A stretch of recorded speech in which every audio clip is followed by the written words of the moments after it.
Hey, wrestling card collectors, all card collectors, but we specialize in wrestling trading cards here. So here we are again, my good friend Paul. How are you, Paul?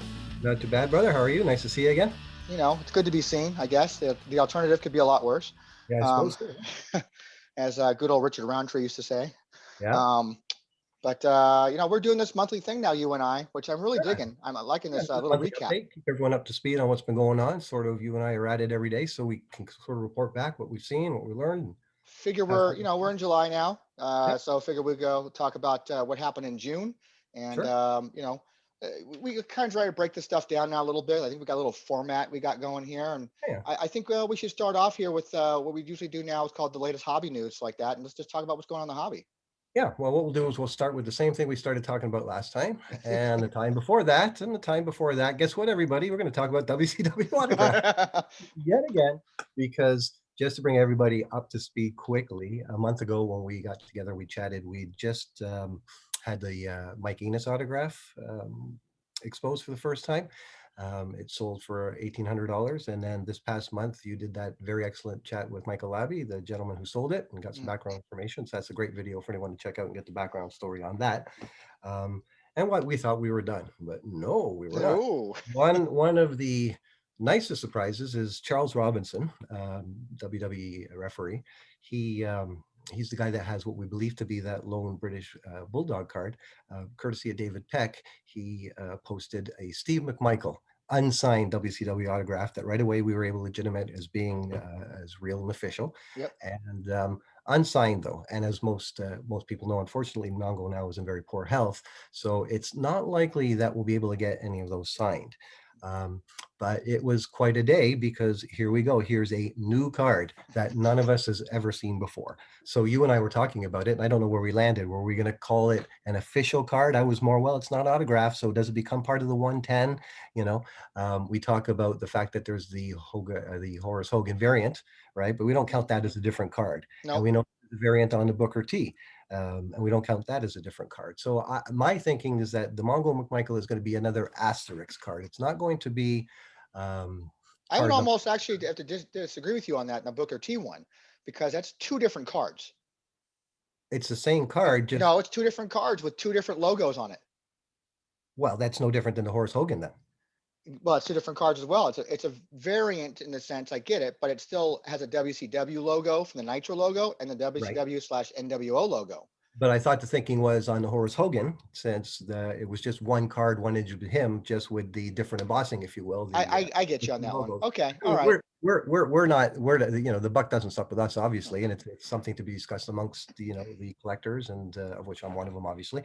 But my thinking is that the Mongo McMichael card unsigned is not a part of the official autograph set because it's an autographed. And I fundamentally, the idea of it being signed all these years later, whilst a legitimate signature, it still could be a real signature. I would much rather have the Booker card that was signed way back when, that one that sold for $5,000, than I would one that he sold a few weeks ago. But That's you don't know when that was signed either. Well, we know that that Booker one was signed quite a long time ago because I saw it probably around, I'm going to guess 2010, 2012. So, it wasn't right at the time, but it wasn't 21 years after the fact, right? So I mean, what's the statute of limitations here then? I guess there isn't. I guess there isn't. Like if all of I a mean, sudden, I mean, the if Mysterio one all of a came out in sudden, we could 2002. yeah, if we could get the Mongo signed, for example, right? And, I was actually talking to Jamie Wallace about this. It probably isn't going to happen. But Mhm. if we could, then yeah, I guess that would have to be card number 111, wouldn't it? But we're not counting two Bookers, two Horace Hogans, right? Well, So just, first off, it's just 101. Let's it's get that straight. 101. It's Yes. 101. And Everything else is an asterisk. Doesn't matter. right. It's an But aftermarket thing. correct. And we've just tried to make sense of it all by first Correct. saying there's elusive eight, and now we call it notorious nine. We And can then give them I all kinds further of catchy nicknames we want, but it's Well, still a I'm going to card. throw another monkey wrench into it, specifically on the futile five. And the futile five is the Flair, the Booker, the Bulldog, the Mike Enos, and the Hardcore Hack. My question to you, sir, is that it seems that the Rey Mysterio hasn't been seen in forever. Yeah. So does that become part of the futile five, the, the something with an S6 now all of a sudden? Or does you're the guy to ask because you're the guy that brought it to Mhm. market. You held those in your hand. You knew how many that you had. I got one, so I'm happy. And a lot of guys at that time would have them, but where are those cards? I know the guys that are trying to collect them now are having a real hard time getting them. And it's not really, it's to them, getting a Rey Mysterio might be like getting a Bulldog. It's that difficult. So my question is that the Wickrack, the Duncombe, the Steiner, they come around. The Mysterio, since you had them, Mhm. we haven't seen a lot of those. So my question to you is should that be given special distinction, or should that stay as part of the four? I don't think any of them get special distinction, to be honest with you. I think they all just become part of information that's put out there to let you know that these are not official autograph cards that were sent back to to Yeah. Tops. Well, Period. yeah, it's easy to say. Yeah, of course we can close the discussion by saying here's the 101, but the sexy discussion is what happens in the 9 others or 10 others or 10A, Sure. 10B, that kind of thing. To further what happened this month, shortly after the Mongo unsigned cards appeared, we found out that there was some David Penzer unsigned cards that he still has in his And, collection. and you're going to find out that there's going to be a lot more of those as well. I think every talent, almost every talent who said, they keep a little bit for themselves. 1, 2, 5, 10, they keep some for themselves. They Yes. end up in other people's hands that weren't originally supposed to be in their hands. Case in point, I have in my closet, I have multiple different talents of the Leaf products because I worked with a lot of them getting them signed. I just kept a couple for myself, Right. unsigned. Right. I mean, So it you think happens. but do you think we're going to find more Mongo McMichael ones? Are we going to find ones No, that I we don't think. don't If you existed at the do, time? they're going to come from probably Charles Hand. He's the one Right. who has them. Because he was there during the time and he's had them in his possession. He's obviously a collector. Listen, as we were talking off air before we started here, it's like that. I've been working really hard in the background trying to get more information about these cards and the history of them, so like that. And we got to let it be known right now. There is nothing more to learn about these cards from Tops themselves because Yeah, there's you're right. nobody there That who remember. has any records or information about that because they didn't keep that information about that back then. It predates their serious bookkeeping times. Right. There's nobody there who works there who can say, "Oh, I remember this, that, and the other." So Jeff Zapata was like the best person we've had ever That's to the kind of type of give us people, yeah. information. Well, it's like I mentioned about the 95 Paninis. I've been Mhm. trying to research those to find out, okay, what's going on with these? Well, like I have a set that I look at and I love. Now, how come no one else does? Right. And Yeah. no one knows. I can't get an answer from anybody on that. It's hard to find information from that time frame. Now Yeah. that WCW stuff in 98, 99, that was looked upon by Tops as just being like typical junk wax type stuff that is just put out. Here you go. Can you They imagine? were they were ecstatic to get what they got back. So the These things 37, to get 37, 2 grand, 27. 2,500 a pop in the junk wax, Yeah. like just the value of that stuff. Well, because it didn't cost them anything to get the stuff signed. It Right. really didn't cost them anything. It's just like they took it to the talent and they had them sign it. So that, Right. they were very. The email I got back from the lady from Tops like that was already full of information that was nothing new. It was Yeah. basically our points of contact was this guy who we talked about with Jeff Zapata and Charles Robinson, and that was it. It's like that. That's it. So if you want to get some more information, I would love to talk to Charles about this Sure. stuff, and I'm hoping that one day I can get him on to really kind of get his experience about that. Just talk Right. nothing but about He'd that. be a great guest beyond these cards, obviously. Of course, but He's a collector, a wrestling I'd love to. collector that's been there. Yeah, and I think it's just information that'd be nice that coach want to know because everybody's like, well, what's the print runs and da da da. We're not going to Yeah. find out print runs and that kind of stuff. We can Right. probably find out No, we never eventually will. print runs on the cards themselves as a 200 a piece, but are there 200 signed from each person? No. But for me to be, stepping aside from the price guide for a second, just as a personal collector, it's an exciting month for me because being a member of the 105 Club, now all of a sudden there's a Mongo McMichael card, and I was able to get, he has a few, and I was able to get one of those. Now it's never going to be signed, but I have that card that I can add to the collection. Sure.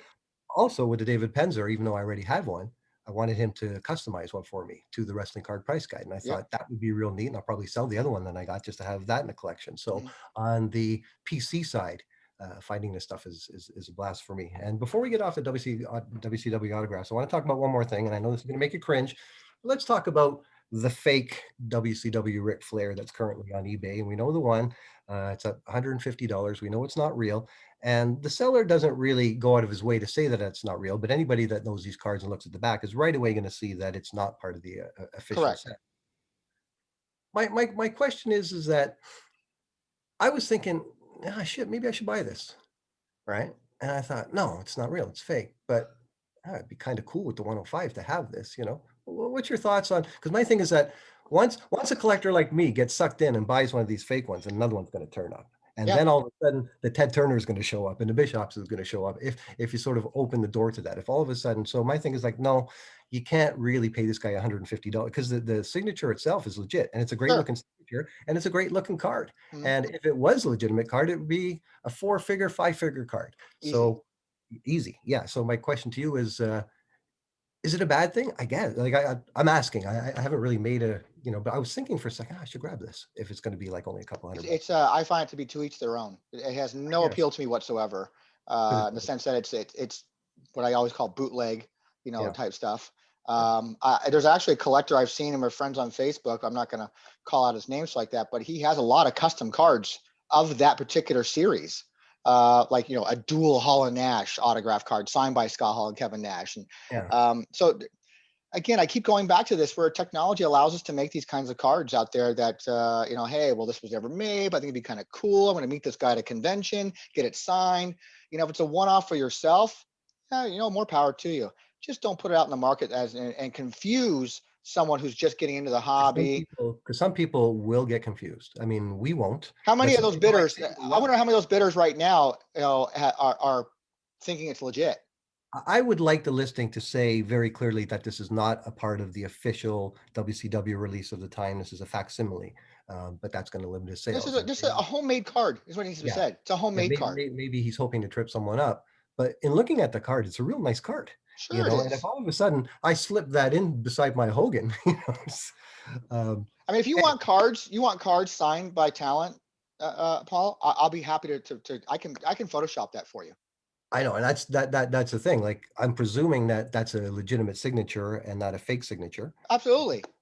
You know, I would hope, but Having you know, having I have, sit on having said on multiple times of with him signing merchandise before, and so I've seen people throw cards at him all the time. The Sean Jacobys from American Icon, throwing belts and trading cards, and I need to it, sign. it would not surprise me. It's legit signature, Yeah. 100% legit signature. If you want stuff, I'll make you a damn Kurt Angle one from that time. You want? I mean, Yeah, no, I hear what you're saying. That's why that's why I raised the point with you because I have Ric Flair autos, legitimate ones, so I don't need another one. It's just that the Ric Flair auto from this set I'm never going to have, you know. So the question, well, first off, you never said never. We never knew there was a Steve McMichael one, and now here we have a card that exists.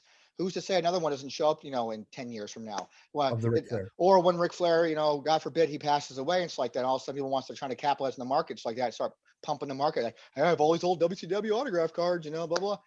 You know, well, I can't argue with you because you know every time we think that this discussion is done, something else rolls around. You know, I think every it's time cool and we exciting automate because this it's stuff, always, around that era of stuff like that that you think you know everything you know about it, but you don't know everything because it's just such a exactly, cool exactly. set of cards that we've talked about to death. The set that keeps Um, on giving, like you say, and you're absolutely right. And they it's keep like, on well, giving. you know, I'll see you in August, and we'll be talking about WCW autographs in some description. You know what? I'm probably sure you're right. You're right. We probably You know, will. It's just, it's crazy, crazy stuff. I love it.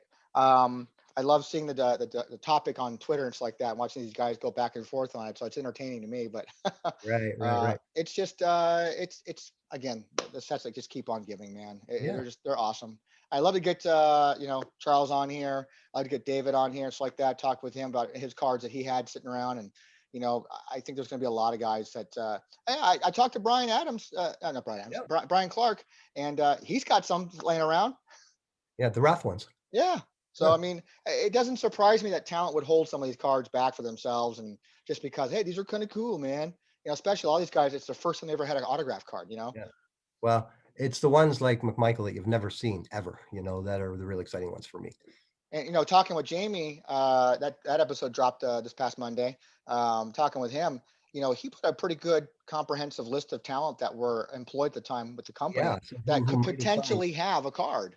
Right. Right. I've reached out to Vampiro. He hasn't responded back to me. I'd love to talk to him about him and see if he's ever remembers that at all. But Don't forget to reach out to Ted Turner. yeah, I mean, I got 10 on the speed dial, right? Yeah. Hey, Ted, it's Tony. It's Tony. Yeah. Tony who? Yeah. But it just keeps on going. It's like that. Um, Let's transition now into keeping it with the current news like that, and talk about some modern stuff, and Yep. like some of these NFTs that are coming out right now. Did you get into the NFT Undertaker when it came out? No, I didn't. It's I'm watching it, and being a hard card collector, if the NFTs had some sort of card component to it, then maybe.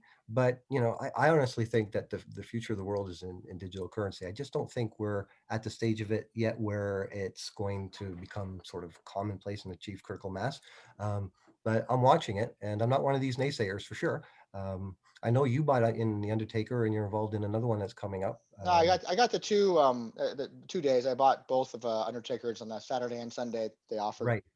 and I have to What be do honest with you, I haven't even checked it out since then. Yeah, but you can check, you can track it now, and there's a value to it, and you can see how you're doing on it, Sure, right? I mean it's And there's already. I there's mean there's a couple new ones coming out. Was it Cornette, or what are the other ones? You're Bret Hart, and I'm not sure when the Bret Hart one's coming out. I can't recall. The Jim Cornette just happened this last weekend.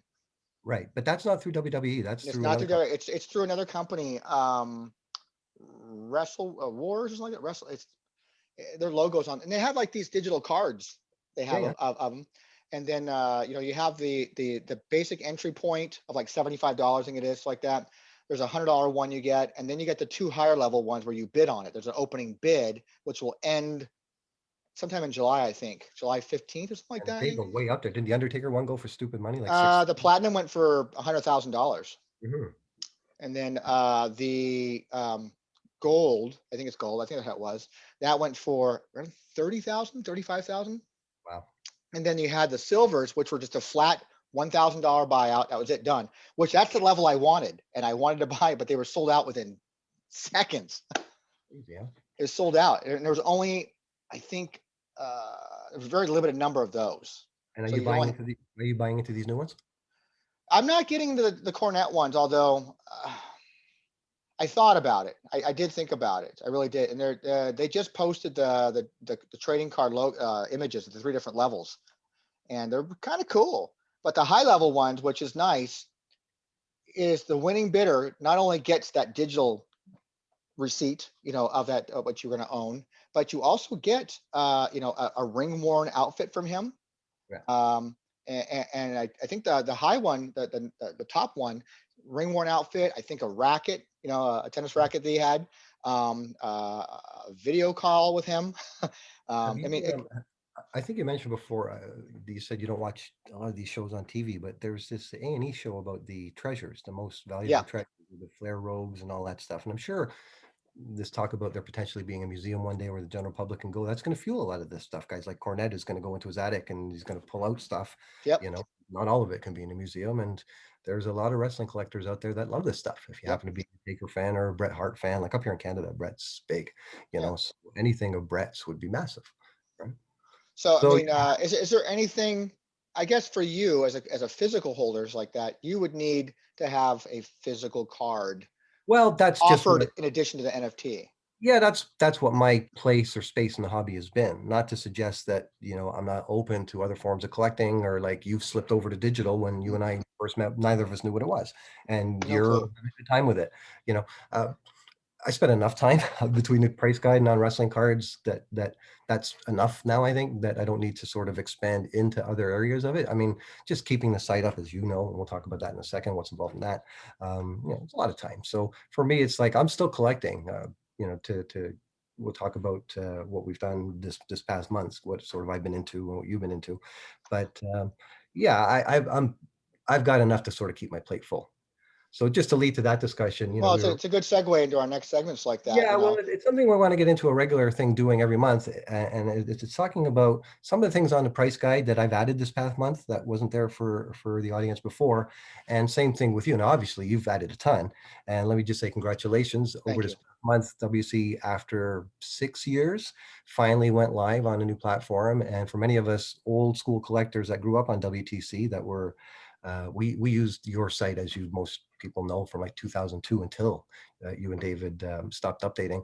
But it was nice to see. It was just a pleasant thing to see all the sets there, and I did a post just the other week, I guess, the other day, of someone's comment they sent to me a private message saying, hey, it was a wonderful thing to wake up after 7 years and It seeing was, updates like that. it And I was. go, and it just made me feel the best. Well, There was, you should, because it was a lot of work. And look, I'm a dude with a sight of his own that yeah, gets people, so I know the work that's involved, and yeah, it's just cool that you got to the stage. Like I said to you, I think I texted you and I said, yeah, you're over the hump now. yeah, Now it's just time. Like you've got something now that's going to be useful to us collectors, which. yep. So I'm really happy with it. It's moving along. It's a lot of work, as you know. So, So, but so perhaps this month isn't a good month to ask you what you've updated, because you've updated so many, but I can tell you sort of what's been updated to the price guide. And in June, for me, it was just 6 different indie sets. There was nothing new on the tops front, and it was the ICW, the Impact. And that Impact, by the way, we spoke about that the last time we were together. mhm. We were saying, oh, it's imminent, and it dropped the next day. And for people that don't know, the Impact came out, and it sold out in about 2.5 hours. It sold in about 2.5 hours. Yeah, it About two was. and a half hours, and $100 bought you all 3 autographs and 3 base sets, although you'd only need the one. Yeah, And they were what, 50, 75% higher on eBay a day or two later yeah. They're already going for like I did a tweet where I posted my local card shop had four of them and yeah, had them priced at $95 per pack. per pack.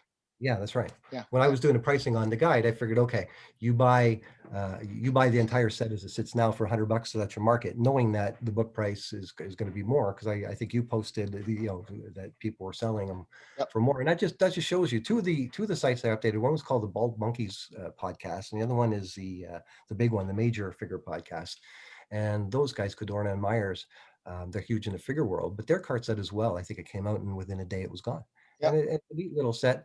um, so ICW, Impact, Ignite. So those are the 5 or 6 that I did this month. And as you're going to find out, they're going to start outnumbering the major releases by quite a bit. As more and more of these indie feds get back on the road, get working again, they're going to be cranking out cards. I'm Yep. trying to do something with the guys up here once they get rolling again, because I didn't realize, not to say it's to suggest that it's easy, but now I've got friends like you that can put card sets together for me. Yep. Just say, hey, here's the images, let's go. So I think you're going Absolutely. to see more and more of those. Um, this past month, insofar as personally, so on the price guide side, I had those 6 indie ones. I've been getting into something called the micro brawlers figures cards. Now, if anyone don't know what they are, micro brawlers are these little 3-inch figures, and there are tons of them, but most of them don't have cards. A few of them came with like a backing card that you have a cutout of the wrestler on the back, and those are the ones that we started cutting out and collecting. Hmm. And most of them come in just a little vacuum sealed bag with a header only, so nothing. And AEW just put out a set of, I think, 12 of them, and they have the backer card, but no cutout on them. And I keep finding more and more of these things all the time. There's a Japanese set, and Zan just had a market update where I think he mentioned he picked up a figures card for some pretend name for like 30 cents. I was like, Like ICW or something like that, or something yeah, looks like, I can tell you, figures cards, like the LGN stuff, if you find it mint, people are grading those now. yep, Never mind the rocks and the Austins and the Bendums and sure, and those ones. But I would say to collectors that are into cards and something a little different, these microballers might become something, because they're very cool looking. They're cartoony, yeah. but like there's 2 Owens, and the Owen figure when it came out was a limited release, and they were going like a good card. I think the sticker price was $35, but they were going for like $100 on eBay right away. So that that set is something that I'm getting into, or I've gotten into, and have collected quite a bit. And that's And on the price guide. yeah, they're Okay. there. I updated them because I had them as 2020, but I realized they actually started doing some of these cars in 2018. So when you update them, I have some information for you on the background of them. But the trick is that there's no central source that said, okay, here's the definitive checklist. So that's what I'm Yep. trying, kind of like the Boyd Pierce Yep. cards. Over the years, I've sort of added and added and added and added names, and people will say, hey, you don't have this one, you don't have that one. And the list is like hundreds of names now of these Boyd Pierce postcards, because there was never a central source for them. And it's kind of the same thing with these microfigures.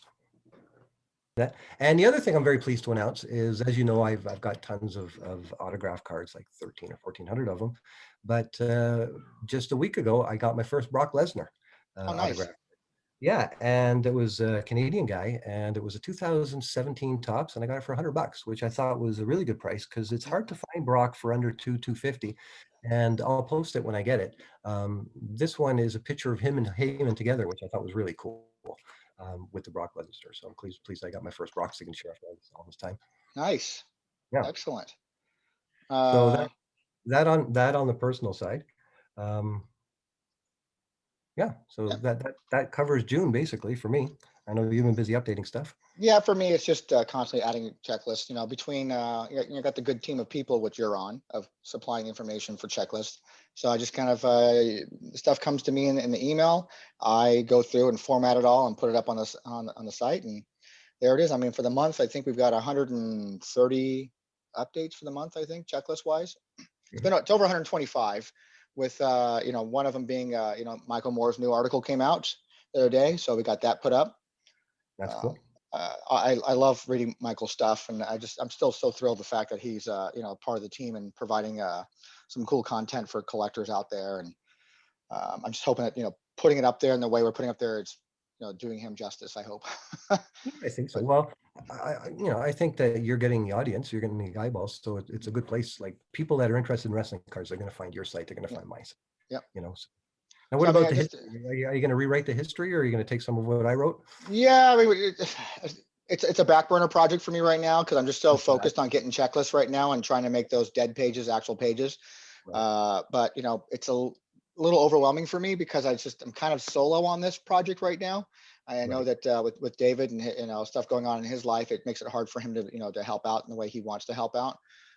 So it's just it's a lot for me right now, and I have my notes and things and mental notes as well about things that need to be done and fixed and updated. And I'm like, you know what, I just got to kind of focus and not get myself in different directions like that. Just continue to keep putting the checklist up. Yeah, make sure you get that done first so that everything's there. Yeah. So I mean, I know I've got pages of like bios need to be done for all of us, about us section, history section. I mean, it all needs to be done eventually. I personally don't have time or the energy to do it right now because I'm just kind of expending all my time right now putting checklists together. Yeah, but you made wonderful progress. If you think So about it, it's only been 6 months and you've completely revamped the site and it's there. it's moving faster now, and I've been able to my wife takes over the office, so I usually keep everything aside where I'm at right now. But days I know I'm not recording anything for any podcasts like that, I just take the laptop and everything out with me into the living room, and I do it out there while I'm watching our son, and try to get things from. I usually can get about 3 or 4 sets done. Yeah, for the longest time when I went on that crazy getting all the Japanese stuff up, that's what I do. I take the laptop and when I'm watching Raw in the afternoon, I just bang away on stuff. Yeah, And that was it. that's kind of what I'm doing. So Yeah, just gotta trying to get back. take care of it. But yeah, so that's kind of where we're at with the website updates, things like that. Moving on, we got let's So, talk about some upcoming releases. well, what do we got coming? The top stuff, there's been nothing new announced this month. It's the Well, same nothing for bunch. this month, but like what's scheduled right now that's coming out so I far? I think mean, Chrome is next, isn't it? End of July? I think so. 'Cause I think that Chrome got delayed, right? Yeah, the stuff we talked about last month, there's been nothing since then. And the indie stuff doesn't come with any advance notice. It just all of a sudden drops, and all of a sudden Yeah, Anand found it, or Nick has found it, or like the ICW, the guy actually sent me an email saying, "Hey, I just got a new set fresh from printers," and I said, "Yes, send them." You know. send them.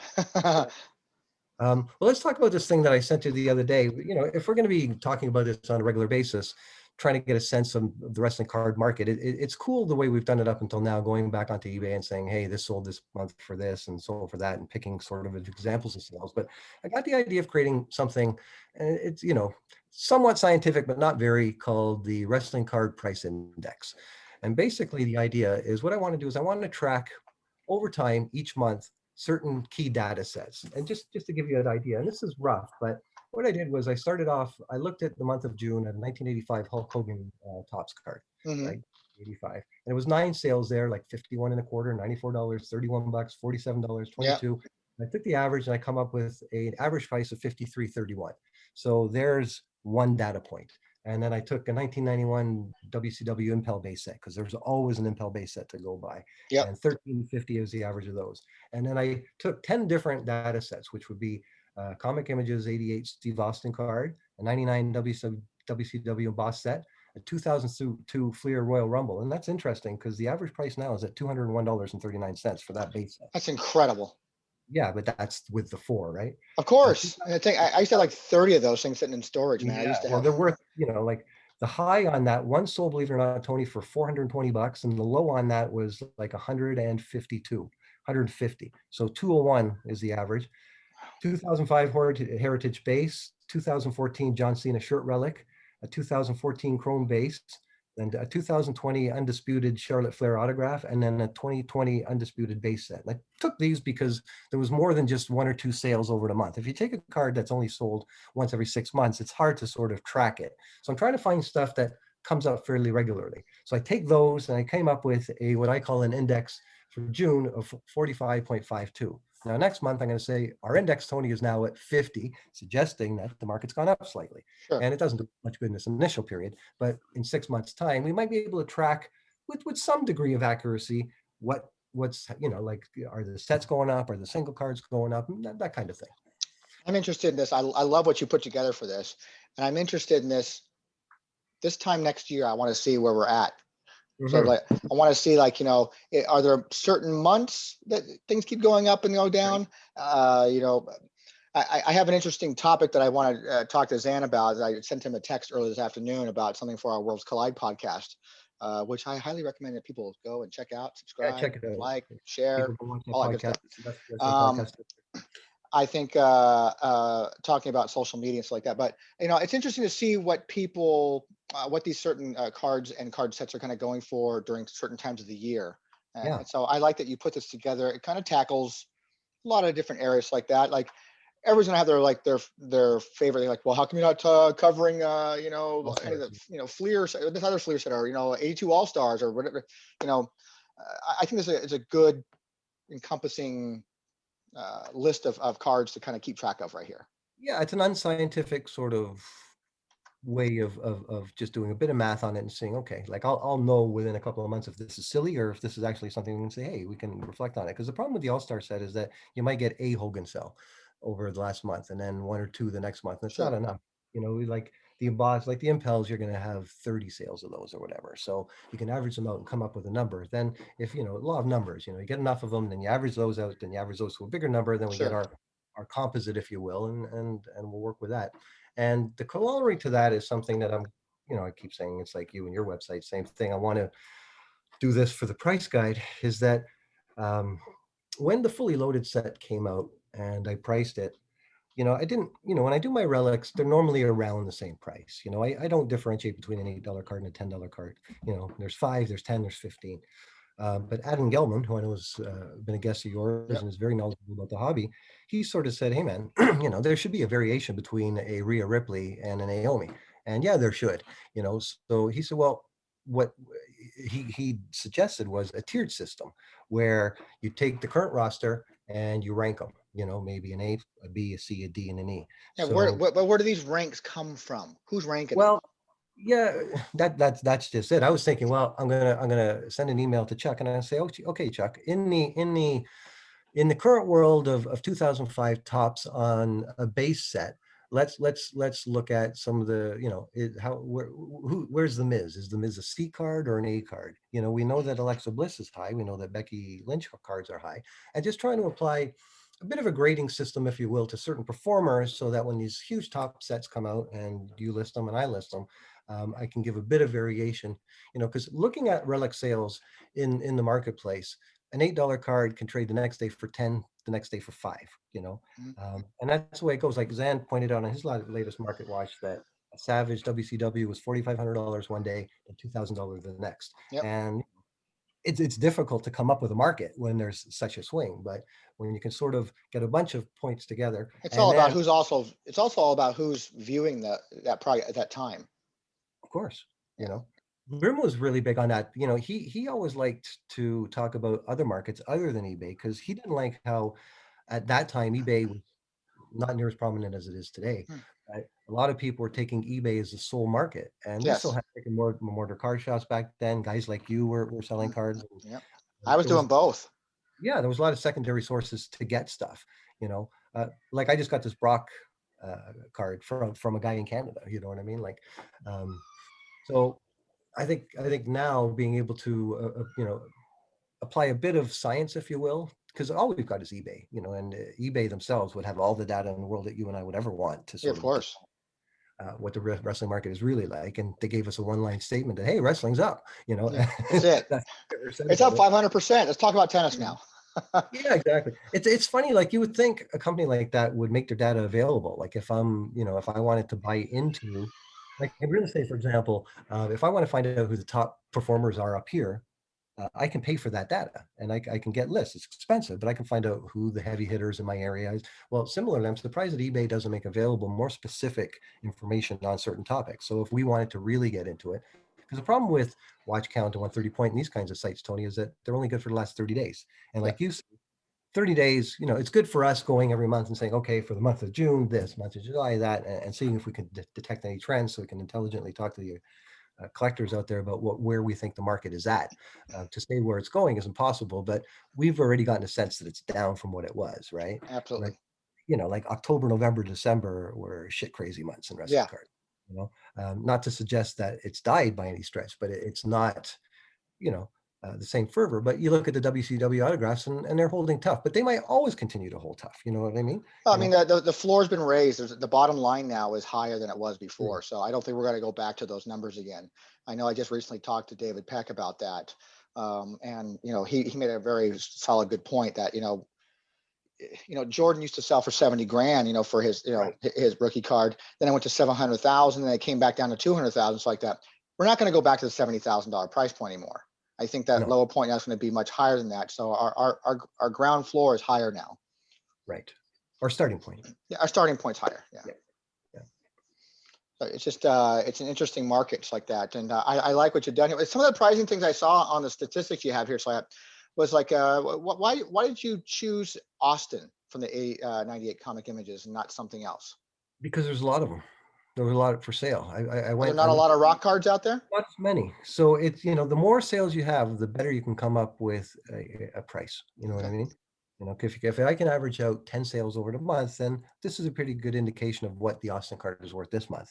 Now, if I can get 10 sales next month, then we can say, yeah, the market for the Austin card has gone down. I can't say all wrestling cards, but now if I got 10 different things, we can start to dissect it. And what I'll do is I'll fill in the numbers and I'll make some observations, some notes. And when we get together, I'll say, here's some interesting points of discussion, beyond just going and pulling in a card and saying, hey, this is kind of neat because it went for a lot. You know? It's a wide range of price points for the older, what I consider more vintage stuff. To me, anything pre 2000 now is going to be vintage. I mean, in cars, we talk about classic cars now are 20 years plus. So in cards, I think for anything that's from 1999 back is considered older vintage type of stuff now. So it's just interesting to see the different price points and different things there. We start getting more modern stuff now. You picked Charlotte Flair. She seems to be all over the place like that too. I mean, I think she's grossly undervalued. She might be. I mean, at $38 and 38.76 is what we got here. It looks like 38.78. I'm sorry. For an undisputed autograph card, it just seems so. It seems low to me. Does it not seem low to you? Yeah, a bit. Yeah, the diva, no, I shouldn't call them divas anymore. The females, they do very well. They often outperform the guys on their autographs. So Rhea Ripley and Alexa Bliss and Becky Lynch and Charlotte Flair and Sasha Banks, they're always going to get big numbers. And I don't think with subsequent releases, you're going to see those numbers go down too much. And that's why we were talking about, I was thinking about the grading system. And that's going to change. Like over time, some performers are going to go up and go down, but they're going to be certain key performers that are always like I think you guys were talking about Dolph Ziggler at one point as being a guy that's been on a lot of cards, but isn't worth a lot of money. Well, it's probably because he's on a lot of cards. AJ Styles, for example, has a ton of autograph cards. Kevin Nash, for example, I was looking at your autograph card and I realized, okay, this is Nash auto number 12. He's he's signed a A lot of lot. things. Yeah. Yeah, so some of that factors into it as well. But there's often this discussion about the new cards, the latest tops and the then and nows and the road to WrestleManias and the heritage and undisputed.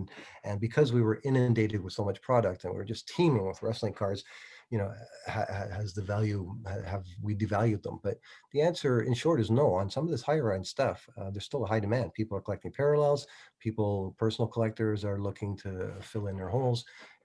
Wrestling still, whilst the overall hobby, and not just wrestling, just everything in general, Yeah. is going to go back to normal as we go outside and play again.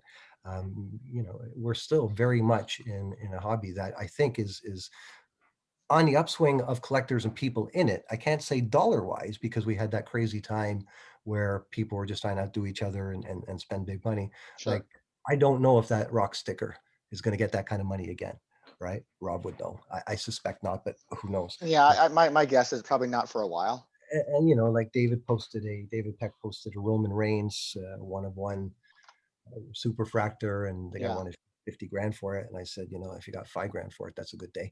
yeah, But again, I have a sense of these because I'm looking at this stuff on a pretty regular basis, and I can get a sense, oh, that's high, that's low. Like even on that angle when I suggested to you, um, to get, it was a low price for that year, yeah, whereas you could get more recent ones like in 2015, 16, 17, and all those releases everybody signed, and there's a lot of stuff that gets dumped.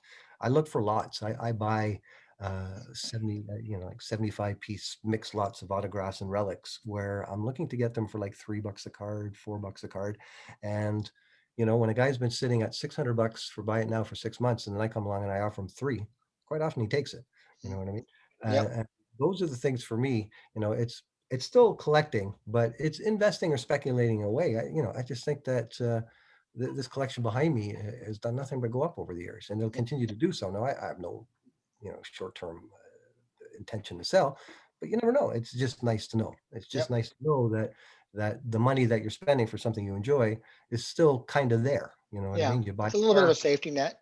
yeah, I buy a nice car, and the day I drive it off the lot, it's worth 60% of what it was when I bought it. Where it's Yep, nice to know that, especially on these WCW autographs. And I see Jamie, who's doing a fantastic job, but he's spending big money. yeah. And I'm thinking, boy, oh boy, That's I why I didn't have to. titled that episode "Late Game." Yeah, and I think he said he spent 2 grand or something on that. I'm like, dude, I don't know if I spent 2 grand on all of them. Yeah, Like, because it was that long ago. yeah, I do regret that I didn't put more money into Michael's pocket on that Enos. I should have went higher, realizing that someone was going to outbid me anyways. yeah, Um, you know, but already I'm thinking about that because if you always have that thought, okay, the day I pay 2 grand for it, the next day another one shows up and it's worth 400, right? yeah, But no, I think that that's going to be like a hardcore hack, like a Rey Mysterio. When yeah. they're gone, they're gone. You know. That's true. That's very true. One other final thing I want to talk about here, real quick, touch base on your spreadsheet you sent me here is that undisputed base set. That feels to me to be so undervalued, um, considering the cost of a box and how many boxes it takes you to actually complete a base set. It just When seems the first like, one was 2016, and it was kind of expensive for a base set, the Undisputed, because it was at that point we didn't have Transcendent or Fully Loaded or Finest or anything like that. So it seemed like the Undisputed at that time, this is only 5 years ago, was the marquee set of that time. Yeah. yeah, So it was a little more than your normal 10 to 15 just for the base. But then it came back down to normal. And then last year, the 2020s, not just Undisputed, all the sets went up. yeah, Like for me to buy the master set, Tony, of the base set of 100 or 110 or 99 or whatever, and then the 3 or 4 chase sets, usually I'd be looking to spend 40 to 50 US plus shipping. It's double that now. And my fear, from what I've been hearing from some of my guys that buy the boxes, is that Paul, get in early because we can't guarantee we're going to make you your master set anymore. The yeah. seating is somehow. So coupled with a seating issue and just the cost in general, it's getting expensive. Like to you're right. Like what did you say? $38. And just to look at that, there was one that was 60. So someone pays 60 one day and then 28 the next day, right? But you get a sense of where the set is landing when you look at enough of these sales. That's incredible to me. It's like, years ago, I used to sell a product when I had a booth at Frankensons in California. I was the one guy that was in mainland, because I got my stuff from a guy in Hawaii who got it from Japan, that sold these adult trading cards called Juicy Honey. Yeah, I've seen those. And the boxes themselves, I thought were expensive. They were 110, 120. I mean, we're talking, this is 2004, 5, 6, and 7, so I mean, they were $100 something a box. Right. You took you 3 boxes to make a base set, and people were selling sets for $30. Yeah. I'm like, it blew my mind. Yeah. I couldn't understand. That's why I've never been a box player, right? I mean, I I bought boxes over the years, but that's not how I assemble my collection. It's never been through trying to, I've opened packs of cards before, but not a lot. I've opened a lot more boxes that come into post from eBay than yeah, I have you know, because that's how you get them. I don't know how they do it either. If you know, if you spend that kind of money and you've got a bunch of customers like me, then you know, over economies of scale, you make your money as a guy that's buying bulk. But to be the individual collector and to go out and spend $200 to get the case and then open it up and maybe get a set, you know, that doesn't work for me. Yeah, just somebody tweeted today. I think it was today or yesterday. I mean today, where they tweeted an advertisement for the WCW NWO Series 1 sets like that, and it had like a little bullet points of like why you should buy this product. You know, it's tops, da da da, this and that. You know, we guarantee you guaranteed one full complete base set out of a box, so like that. You know, Yeah.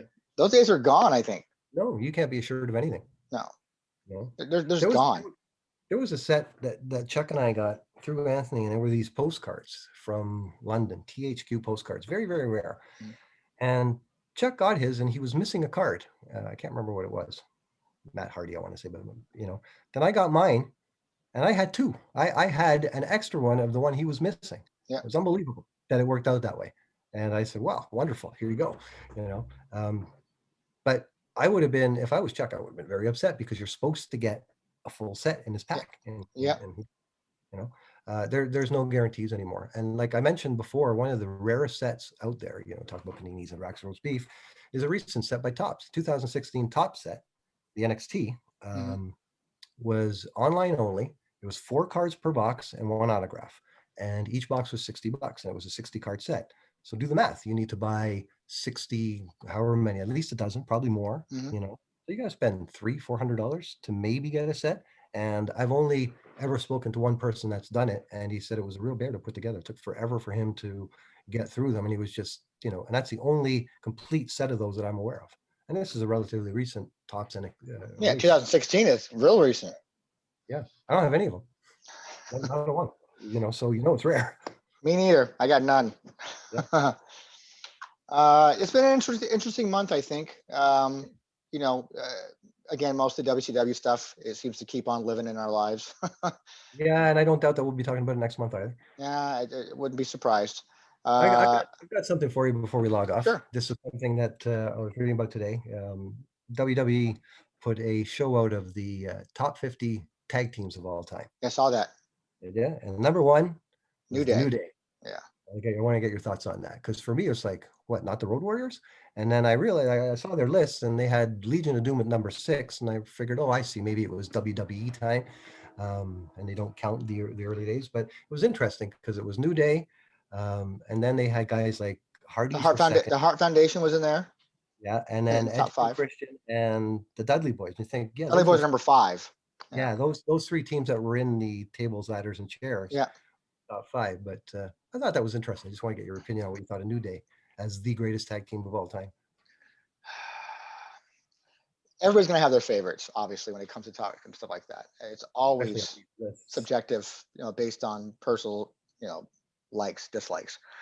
You know, New Day's not part of my era of enjoying wrestling, really.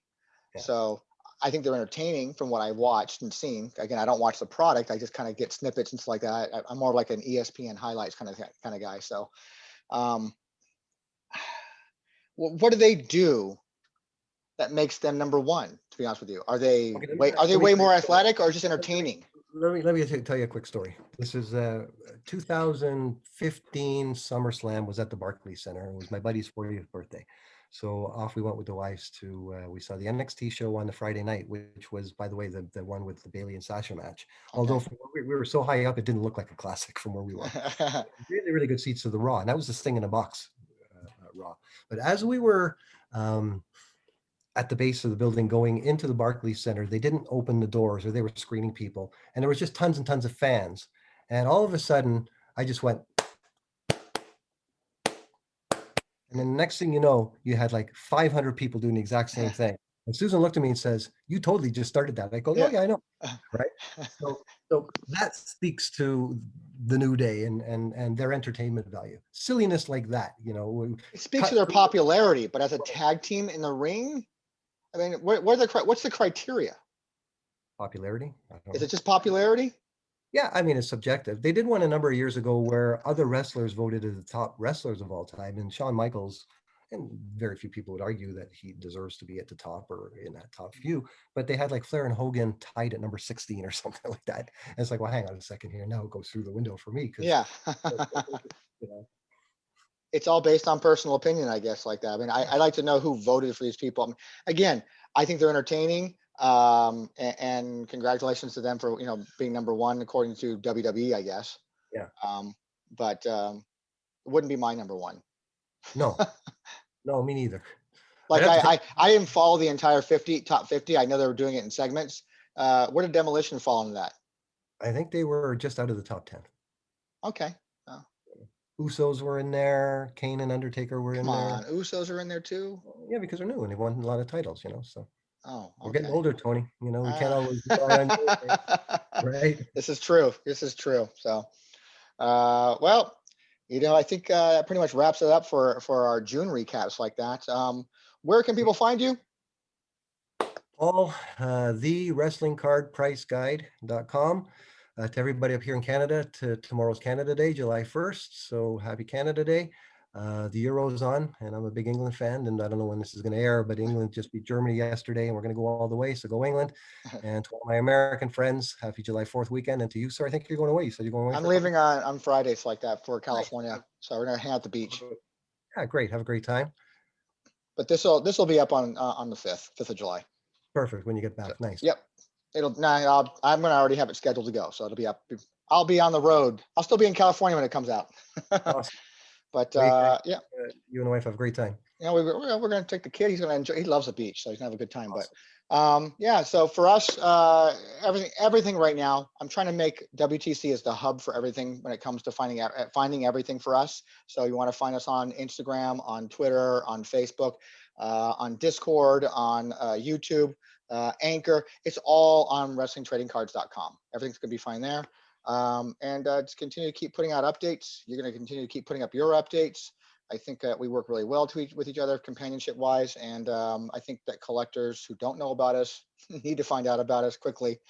I think the ones that matter do, and we're getting more people. We're trolling, a little bit at a time, and we're doing our bit. All of us, Zan as well, and the content, keeping the content current and keeping it fresh. And the numbers aren't going down insofar as views. They're going up slowly but surely. So we're all doing our bit just to sort of say, hey, there's wrestling cards out there, and they're fun, and they're cool, and they might be worth something down the road. So they're not Jordan or Gretzky numbers, but no, but by percentage wise, I bet they're probably pretty equal though. Maybe. At the differential on percentages, I bet they're pretty equal. I mean, something went from 70,000 to 500,000. Well, something in wrestling went from $7 to $700. That's still the percentage wise. Yeah, maybe the wrestling decreased even less. So we're doing better. It's true. So, well, I guess until next time, I'll be seeing you. Hopefully, we'll be talking before our July recap. I'm sure we will. Yeah. Well, let's see if another WCW doesn't turn out of the year.